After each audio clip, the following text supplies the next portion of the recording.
Hello friends, आपका स्वागत है हमारे चैनल पर। मेरा नाम है ध्रुव और आप लोग देख रहे हैं द लर्नर्स कम्युनिटी। आज की वीडियो में हम बात करेंगे फिफ्थ सेमेस्टर के BA programme political science subject के बारे में। सब्जेक्ट का नाम है आपका इंटरनेशनल पॉलिटिकल इकोनॉमी और ये आपके सब्जेक्ट का यूनिक पेपर कोड है। आज की वीडियो में हम इस सब्जेक्ट के प्रीवियस ईयर का क्वेश्चन पेपर आप लोगों के लिए लेकर आए हैं। इस क्वेश्चन पेपर के बेसिस पर आपको एग्जाम किस टाइप का आता है, क्वेश्चन पेपर में कौन से इंपॉर्टेंट रिलेटेड क्वेश्चन हैं, वो हम आपको इस वीडियो में बताएंगे। साथ के साथ मार्किंग रिलेटेड जो चीजें हैं वो भी हम क्लियर करेंगे, ठीक है? ताकि आपको आइडिया लग जाए एग्जाम से पहले हर एक चीज के बारे में, ताकि आप एग्जाम देने अच्छे से जा पाए। डिस्क्रिप्शन बॉक्स जरूर चेक करिएगा, आप लोगों के लिए फिफ्थ सेमेस्टर के नोट्स प्रोवाइड करवा दिए गए हैं। डायरेक्ट पीडीएफ आप लोग चेकआउट कर सकते हैं, पीडीएफ के थ्रू स्टडी कर सकते हैं। चलिए वीडियो को शुरू करते हैं। अगर हम बात करें इस सब्जेक्ट की, तो ये सब्जेक्ट आपका जो है पॉलिटिकल का, इसका नाम है इंटरनेशनल पॉलिटिकल इकोनॉमी, मतलब अंतरराष्ट्रीय राजनीतिक जो अर्थव्यवस्था है वो। ठीक है, 3 घंटे का टाइम दिया जाएगा, 90 नंबर का आपका क्वेश्चन पेपर रहेगा। 5 क्वेश्चन टोटल आपको अटेम्प्ट करने होंगे 10 क्वेश्चन में से, ठीक है? 10 में से 5 आपको अटेम्प्ट करने हैं और आपका हर एक क्वेश्चन यहाँ पे रहेगा 18 नंबर का। 18 18 नंबर के आपको 5 क्वेश्चन अटेम्प्ट करने हैं, आपका 90 नंबर का जो कंप्लीट पेपर है वो बन जाएगा। अब हम बात करते हैं सब्जेक्ट की, तो मैं आपको कुछ चीजें बता दूं कि ये जो सब्जेक्ट है पूरा का पूरा, इसका नाम है अंतरराष्ट्रीय राजनीतिक अर्थव्यवस्था। ये आपका अंतरराष्ट्रीय स्तर पर पॉलिटिकल और जो इकोनॉमी सब्जेक्ट है उनसे थोड़ा थोड़ा कनेक्टेड है, ठीक है? अब हम बात करते हैं इसके पहले क्वेश्चन की। तो क्वेश्चन यहाँ पे आपका स्टेटमेंट के थ्रू दिया गया, आप देख सकते हैं यहाँ पे कोट्स लगे हैं, ठीक है? तो ये क्या है, ये एक स्टेटमेंट है। इस स्टेटमेंट को आपको क्या करना है, स्पष्ट करना है। अंतरराष्ट्रीय राजनीतिक अर्थव्यवस्था विश्व क्षेत्र में अर्थशास्त्र और राजनीति के परस्पर प्रभाव का क्या है, अध्ययन है। अंतरराष्ट्रीय राजनीतिक अर्थव्यवस्था जो है, ये जो आपका सब्जेक्ट का नाम है, ये क्या है, ये इंटरनेशनल या फिर एक वर्ल्ड लेवल पर अर्थशास्त्र मतलब इकोनॉमिक्स और पॉलिटिकल पॉलिटिक्स, इन दोनों चीजों का अध्ययन के बारे में है, ठीक है? मतलब कि अगर जब आप अंतरराष्ट्रीय राजनीतिक अर्थव्यवस्था के बारे में पढ़ते हैं, तो उसमें आप क्या पढ़ते हैं, आप पढ़ते हैं कि भाई इंटरनेशनल लेवल पर अर्थव्यवस्था किस प्रकार की है और राजनीति किस प्रकार की है और इनका प्रभाव क्या रहा है।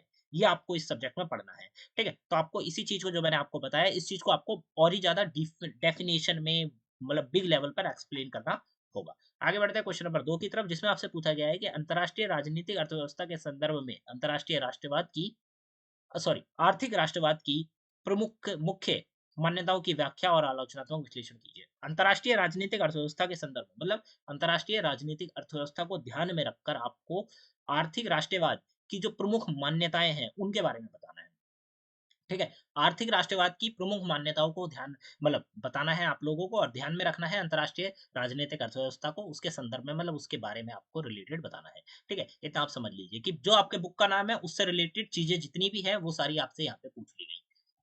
ये हो जाता है क्वेश्चन नंबर 2। क्वेश्चन नंबर 3 आता है, अगर आपको कोई क्वेश्चन मेरे समझाने पे समझ नहीं आ रहा तो आप लोग कमेंट जरूर करिएगा, मैं आपको वहां पे भी बता दूंगा, ठीक है? अंतरराष्ट्रीय राजनीतिक अर्थव्यवस्था के प्रति उदारवादी दृष्टिकोण का आलोचनात्मक मूल्यांकन करें और यह मार्क्सवादी दृष्टिकोण से किस प्रकार भिन्न है, आपको ये भी बताना है। अंतरराष्ट्रीय राजनीतिक अर्थव्यवस्था के लिए, के प्रति का मतलब है के लिए, ठीक है? अंतरराष्ट्रीय राजनीतिक अर्थव्यवस्था के लिए जो उदारवादी दृष्टिकोण है उसका पहले तो आपको आलोचनात्मक मूल्यांकन करना है, मतलब उसको काफी डिटेल में बताना है। उसके बाद आपको ये भी बताना है कि उदारवादी दृष्टिकोण मार्क्सवादी दृष्टिकोण से किस प्रकार अलग है। किसको याद रखकर, या किसके बारे में, अंतरराष्ट्रीय राजनीतिक अर्थव्यवस्था के बारे में, ठीक है? तो आपको ये बताना है। खैर मेनली तो आपको ये वाला जो पार्ट है ये वाला एक्सप्लेन करना है, उसके बाद आपको ये जो मार्क्सवादी दृष्टिकोण किस प्रकार अलग है, इसके भी आपको कुछ पॉइंट जो है वो डिफाइन करने हैं। क्वेश्चन नंबर 4 की तरफ चलते हैं। तो यहाँ पे आपसे पूछा गया है क्वेश्चन नंबर 4 में कि एक एक अनुशासन के रूप में अंतरराष्ट्रीय राजनीतिक अर्थव्यवस्था की विकासशील प्रकृति पर चर्चा करें। नारीवाद जैसे सैद्धांतिक उन्नति उन्नत वैश्विक आर्थिक संरचना की हमारी समझ को कैसे समृद्ध करती है, ये भी आपको यहाँ पे बताना है, ठीक है? एक अनुशासन के रूप में, मतलब एक अनुशासन के तौर पर जो अंतरराष्ट्रीय राजनीतिक अर्थव्यवस्था है उसकी विकासशील प्रकृति के बारे में आपको बात करनी है। एक तो ये हो जाता है। दूसरा, नारीवाद जैसी जो सैद्धांतिक उन्नति है, मतलब जो फेमिनिज्म है, ठीक है? नारीवाद जैसे जैसे सैद्धांतिक उन्नति है, वैश्विक आर्थिक संरचना की हमारी समझ को कैसे समृद्ध करती है, ये भी आपको यहाँ पे बताना है। थोड़ा ट्रिकी लैंग्वेज में, तो आपको इसको, इस प्रकार के क्वेश्चन आपको ट्रिकी लैंग्वेज वाले देखने को मिलेंगे। आपको 1 से 2 बार इनको पढ़ना है, समझना है कि पूछा क्या गया है, देन आपको एक्सप्लेन करना है, ठीक है? यहाँ पे ये क्वेश्चन 2 पार्ट में डिवाइडेड होता है। पहला पार्ट आपका यहाँ से यहाँ वाला है और फिर दूसरा पार्ट ये नारीवाद वाला है, ठीक है? तो ये हो जाता है क्वेश्चन नंबर आपका 4 हो जाता है। क्वेश्चन नंबर 5 की तरफ हम लोग बढ़ते हैं। यहाँ पे आपका आता है question number 5। Question number 5 important है आप लोगों के लिए, देखेगा डब्ल्यूटीओ से रिलेटेड क्वेश्चन आ सकता है। वैश्विक व्यापार की विनियमितता करने में विश्व व्यापार संगठन की भूमिका के ऊपर चर्चा करेंगे। Discuss the role of world trade organisation in regulating global trade. WTO या फिर वर्ल्ड ट्रेड ऑर्गेनाइजेशन जो पूरे के पूरे विश्व में जो व्यापार हो रहा है उसको क्या करता है, रेगुलेट करता है। तो उसका क्या रोल है उस रेगुलेशन के दौरान, ठीक है, मतलब जब वो रेगुलेट करता है तो वो क्या रोल प्ले करता है भाई। हो सकता है कि वो किसी देश को बताता हो कि भाई आप अपनी मार्केट्स को ओपन करिए क्योंकि अन्य देश आपकी यहाँ पे आके कुछ सामान बेचना चाहते हैं। ये कई देशों पे सैंक्शन भी लगाता होगा कि भाई हम इन चीजों के लिए सैंक्शन लगा देंगे। ये कई देशों को रोकता होगा, कई देशों को बढ़ावा देता होगा। तो ये जो रेगुलेटिंग का काम है, ये काम आपको यहाँ पे बताना है। ये हो जाता है क्वेश्चन नंबर 5। क्वेश्चन नंबर 6 की तरफ हम आते हैं कि वैश्व एक स्टेटमेंट बेस्ड क्वेश्चन है। वैश्वीकरण ने क्षेत्रीय आर्थिक असमानताओं को और गहरा कर दिया है। विशिष्ट केस स्टडीज के संदर्भ में इस कथन की चर्चा की है। देखिए, वैश्वीकरण ने क्या करा, वैश्वीकरण ने क्षेत्रीय आर्थिक असमानताओं को क्या करा है और ज्यादा बढ़ा दिया है, गहरा कर दिया है। ठीक है, तो ये जो एक स्टेटमेंट है, इस स्टेटमेंट को आपको क्या करना है, केस स्टडी के द्वारा एक्सप्लेन करना है। Discuss this statement with reference to specific case studies, जो कि आपने अपनी किताब में पढ़ी होंगी। ठीक है, या आप अपनी भी केस स्टडी यहाँ पे बना सकते हैं, बट आपको डिटेल वर्जन जो होगा वो देना होगा। ठीक है, क्या क्वेश्चन क्या है कि भाई एक स्टेटमेंट है कि globalisation has dependence regional economic inequalities. Globalisation ने आर्थिक असमानताओं को और ज्यादा बढ़ा दिया है। किस क्षेत्र पर, जो क्षेत्रीय आर्थिक असमानता है उस लेवल पर आपको उसको गहरा कर दिया है। तो ये आपको बताना है। ये हो जाता है। क्वेश्चन नंबर हम 7 की तरफ आते हैं जो कि आपका थोड़ा बेस्ड क्वेश्चन है। देखते हैं 2008 के वैश्विक वित्तीय संकट और 2000 मतलब कोविड 19 की आर्थिक मंदी के कारणों का विश्लेषण करें। यह संकट वैश्विक वित्तीय संरचना में प्रणालीगत खामियों के बारे में क्या बताता है। अब समझिए कि analyse the cause of 2008 global financial crisis. 2008 में एक ग्लोबल फाइनेंशियल क्राइसिस आया था तो वो, और 2019 में जो कोविड 19 आया था। ठीक है, कोविड 19 तो कि 2019-20 तक चला था, थोड़ा लंबे टाइम तक चला था। तो ये जो दो बहुत बड़ी इकोनॉमिक डाउनटर्न है। ठीक है, तो आपको क्या करना है, what do these crisis reveal about systematic flaws in a global financial structure.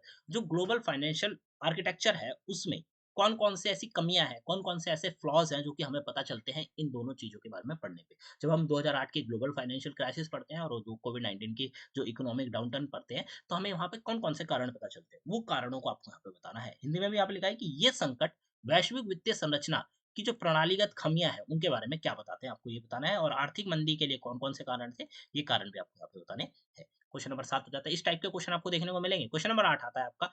8 में आपसे पूछा गया है कि वैश्विक आर्थिक शासन की अवधारणा की व्याख्या करें। 21वीं सदी में अंतर्राष्ट्रीय वित्तीय संस्थाओं के संस्थाओं को किन चुनौतियों का सामना करना पड़ता है, ये आपको यहाँ पे बताना है। Explain the concept of global economic governance. वैश्विक आर्थिक शासन या हम कहें ग्लोबल इकोनॉमिक गवर्नेंस की जो अवधारणा है उसकी पहले तो आप व्याख्या करेंगे। इतना व्याख्या कर देंगे कि भाई ये क्या है, किस प्रकार से काम करती है। ठीक है, ये सारी डिटेल्स। उसके बाद आप ये बताना है कि भाई 21वीं सदी में अंतर्राष्ट्रीय वित्तीय संस्थाओं की को जो चुनौतियां फेस करनी पड़ रही हैं, उनका किन किन चुनौतियों से सामना होता है, वो चुनौतियां भी आपको यहाँ पे बतानी है। तो ये हो जाता है आपका क्वेश्चन नंबर 8। आगे बढ़ते हैं हमारे क्वेश्चन नंबर 9 की तरफ। ठीक है, अब आपके दो क्वेश्चन इंपॉर्टेंट रह गए हैं, वो मैं आपको बता देता हूँ। क्वेश्चन नंबर 9 आता है आपका यहाँ पे, साइबर अर्थव्यवस्था के उदय और वैश्विक शक्ति गतिशीलता के लिए निहितों का विश्लेषण करें। सूचना और संचार प्रौद्योगिकी मतलब आईसीटी ने अंतरराष्ट्रीय आर्थिक संबंधों को किस तरह से नया रूप दिया है, ये भी आपको यहाँ पे बताना है। Analyse the rise of cyber economy and its implications for global power dynamics. How has information and communication technology (ICT) refaced, reshaped international economy relation, ये भी आपको यहाँ पे बताना है। तो क्वेश्चन नंबर 9 हो जाता है। क्वेश्चन नंबर 10 आता है आपका। यहाँ पे आपको 10वां क्वेश्चन सेम ही देखने को मिलेगा। क्या होगा कि आपको यहाँ पे टॉपिक दे दिए जाएंगे, किन्हीं दो टॉपिक के ऊपर आपको क्या लिखना है, शॉर्ट टिप्पणी या फिर हम कहें शॉर्ट नोट जो होता है वो लिखना होगा। टॉपिक क्या है, क्षेत्रीय वित्तीय संस्थाएं, राजनीतिक अर्थव्यवस्था की प्रकृति, वैश्विक नागरिक समाज और उत्तर औपनिवेशिक दृष्टिकोण। ठीक है, तो यहाँ पे 4 टॉपिक हैं। 4 में से आपको 2 टॉपिक के ऊपर जो है संक्षिप्त टिप्पणी आपको लिखनी होगी। ठीक है? तो यहाँ पे आपको इन टॉपिक्स जो कि मैंने आपको पीछे दिखाए वो टॉपिक्स को आपको कवर करके जाना है। साथ के साथ और भी कई सारे छोटे-मोटे टॉपिक आ सकते हैं, रिपीट हो सकते हैं या फिर न्यू टॉपिक दे सकते हैं आप लोगों को, तो उनको भी आपको प्रिपेयर करके जाना होगा। तो यहाँ पे आपका इंटरनेशनल पॉलिटिकल इकोनॉमी का सब्जेक्ट जो है खत्म होता है। हमने क्वेश्चन पेपर आपको बताया, क्या-क्या चीज़ आपको करनी है उन रिलेटेड वो भी मैंने आपको एक्सप्लेन करी। अगर आपको अभी भी कोई डाउट है प्लीज़ कमेंट बॉक्स में जाइए, कमेंट करिए। हम लोग आपके कमेंट पढ़ेंगे और आपका जो जवाब है वो आपको देंगे। साथ के साथ आप लोग नोट्स चेकआउट कर सकते हैं, कई अदर सब्जेक्ट्स के हमने नोट्स प्रोवाइड कर दिए हैं, लिंक आपको डिस्क्रिप्शन बॉक्स में मिल जाएगी। 5th सेमेस्टर के डायरेक्ट नोट्स के पास जाने की, तो आप जाके उन्हें चेक कर सकते हैं, स्टडी कर सकते हैं एग्जाम से पहले। और एक और वीडियो आ रही है, आप लोग उस वीडियो का वेट जरूर करिए, आज ही वो वीडियो आप लोगों के लिए अपलोड हो जाएगी। उस वीडियो के हर एक क्वेश्चन इंपॉर्टेंट है, उनको पढ़ के जाइएगा। मिलते हैं अगली वीडियो में। Thanks for visiting on my channel guys.